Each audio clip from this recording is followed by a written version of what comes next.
Itoophiyaa fi Somaaliyaa gidduu waraarri seena qabeessi taasifamu pireezidaantiin Turkii Xayyib Erdogan himan. Dureen biyyoota lamaanii Ankaaraatti guyyaa roobii marii taasisan irratti Erdogan jaarsummaan hirmaataniiru. Itoophiyaan waliigaltee hulaa galaanaa bulchiinsa Somaalilaand kan Soomaaliyaan qaama kiyya jettu waliin raawwachuun Soomaaliyaa waliin erga ishee walitti buusee waggaaf deema. Erdogan dhibdee kana xumuruudhaaf dureewwan Itoophiyaa fi Soomaaliyaa waliigaluu isaanii ibsuun pireezidaantii Soomaaliyaa Hassan Sheikh Mohammad fi ministeera muummee Itoophiyaa Abiy Ahmed jajataniiru. Erdogan waliigaltee araaraa taasifame kanaaf hooggantoota biyyoota lamaanii galateeffachuu ibsa waloon gaazexeessitootaaf kennaniin ibsanii waldhabdee isaanii furuufis labsii waloo irratti waliigaluu isaanii beeksisaniiru.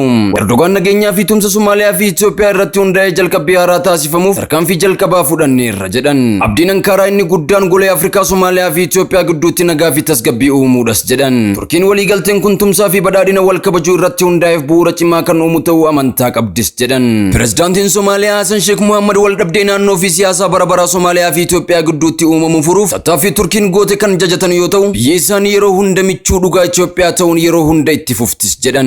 Ministeerri muummee Itoophiyaa Abiy Ahmed tattaaffii Turkii kan jajatan yoo ta'u, marii nagaa jaarsummaa Ankaaraan taasifame marii maatii biyya isaaniifis ta'e biyya ollaa Soomaaliyaaf bu'aa mo'ataa argamsiise jedhan. Akka labsii Ankaaraatti gamalachuu haala mijeessituu Turkiin hanga baatii fulbaana bara 2025tti marii teeknikaa eegaluu fi ji'a 4 keessatti akka xumuramu walii galaniiru.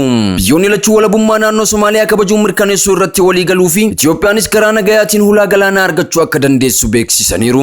Itoophiyaan hulaa galaanaa argachuudhaaf Somaalilaand kan Soomaaliyaa irraa addaan bahuu labsite waliin waliigaltee erga raawwattee booda waldhabdeen Itoophiyaa fi Soomaaliyaa hammaate. Turkiin waldhabdee biyyoota lamaanii gidduu jiru furuuf hojjechaa kan turte yoo ta'u, kana duras mariin taasifamaa ture. Bara 1991 Eertiraan Itoophiyaa irraa adda baate walabummaa ishee labsachuun biyyootni adda addaa lama akka hundeeffaman taasiseera. Itoophiyaan dhibdee Eertiraa waliin tureen buufata Asab erga fayyadamuu dhaabdee booda Jibuutiitti dhimma bahaa jirti. Gargar bahuun kun Itoophiyaan kallattiin galaana diimaa fi buufata doonii ijoo akka dhabdu taasiseera. Itoophiyaan ergasii biyya hulaa galaanaa hin qabne ta'uun ishee dandeettii daldalaa fi diinagdee ishee irratti dhiibbaa uumeera.